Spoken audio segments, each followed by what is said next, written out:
Hey everybody, what's up? It's Ryder, coming at you. It is, the Sunday guy, but, this is gonna be what was week 8's topic. It's one of the last few videos I need to make to catch up with the other guys. Week 8's topic was dating and relationships before and during a transition.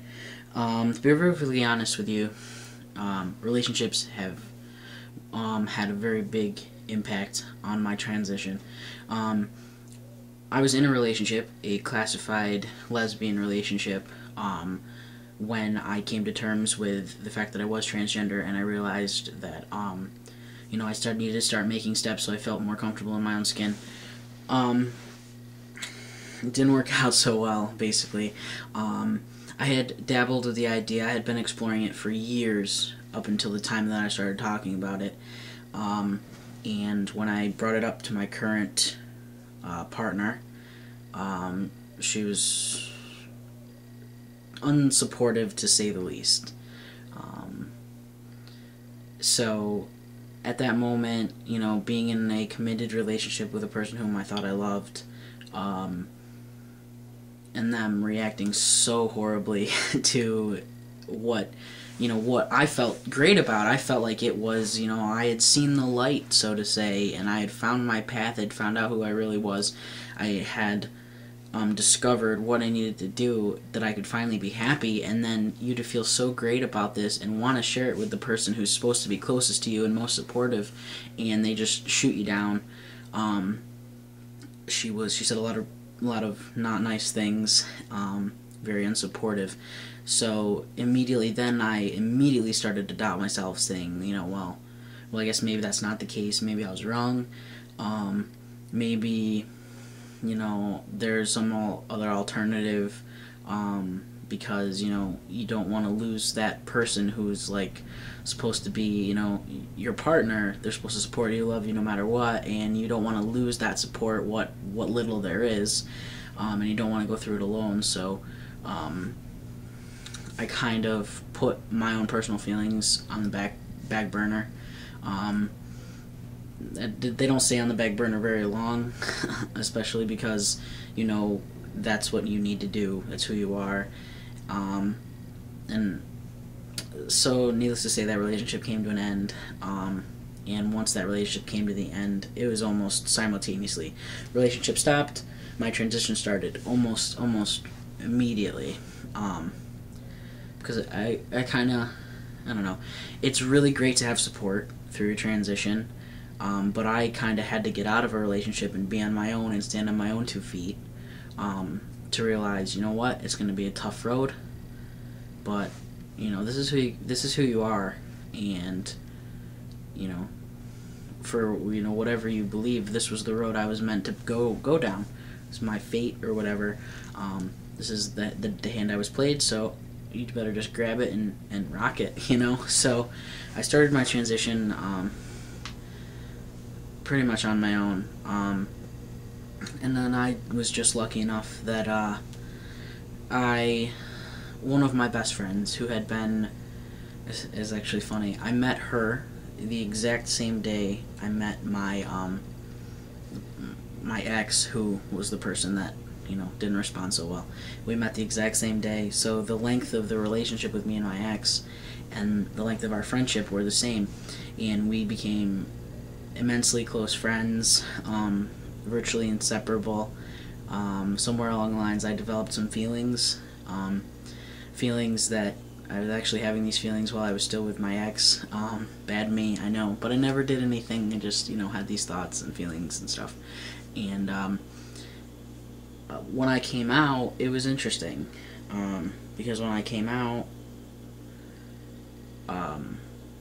it was like things took off. Like, I was completely resigned to the fact that when I came out as being a trans, that any chance I ever had with her was completely gone. Because, to my knowledge, she identified as a lesbian, so I was like, shit, you know. But it was actually the complete opposite. Once I came out, things actually picked up, and she was single, I was single, and things kind of took off. We started talking all the time, hanging out all the time. I mean, we were best friends anyway, so we were always hanging out, but you know, conversations were a little different now. Things kind of took off, and you know, one thing led to another, and I'd say maybe 3.5 months after I came out, we ended up together. Best thing that's ever happened to me. We're still together. We're going on a year and a half here in a little while. So I just, you know, I don't think that my relationship has anything to do with the fact that I'm trans, or you know, that she likes guys. It's completely irrelevant as far as I'm concerned. It wouldn't matter if I was a man or a woman, or if she was a man or a woman. It wouldn't matter. I just, as cliche and corny as it might sound, I just think that we're soulmates, because we were best friends from the moment we met each other, virtually inseparable. You know, I've never had a fight with her, being a friend or in a relationship. We just get each other, and I think we would get each other, irregardless of our gender and or sexuality.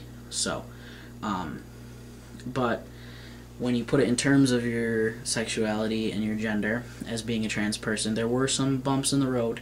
I was the first man she had ever been with. She'd only dated a few girls before that. And I think the most important thing when you're in a relationship, be it you're the trans person or you're dating the trans person, is you have to know the line, I guess.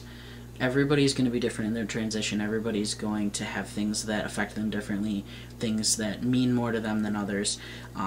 So I think that was the first thing. And I actually, before I even got into the relationship, I made it very clear. My biggest fear was I didn't want to be with someone who was going to look at me, you know. I was afraid about being with anybody who knew me pre-transition.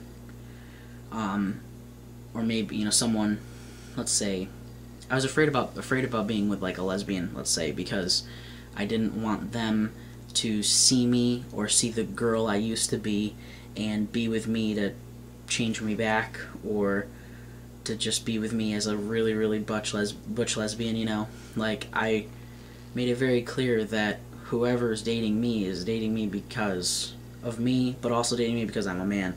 I'm a man through and through. And being in a relationship with me is like being in a relationship with a, you know, a bio man.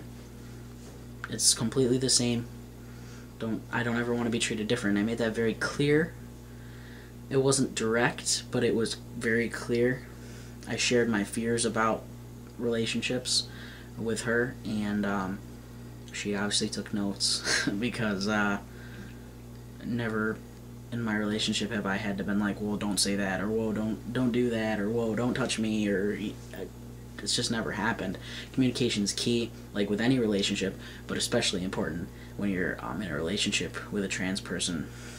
Or if you are the trans person, sometimes you have to be a little confrontational maybe, but you gotta let your partner know where you stand, what you're comfortable with, what you're not. But yes, my relationship is fantastic. I couldn't ask for anything else. I love her to death. I'm very happy. So, but everybody's fine. Everybody's got that person out there, as cliche as that might be. I believe it. You just got to be yourself. Somebody's gonna love you for you. You just got to find that person. I mean, it's really easy for me to say I'm in a relationship, you know, and somebody's sitting there saying, you know, I've been single for 3 years and this waiting shit sucks. I understand.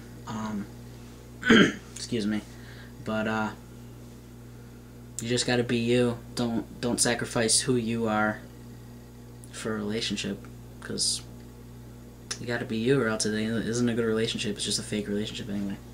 But that's how I feel about it. Got all philosophical.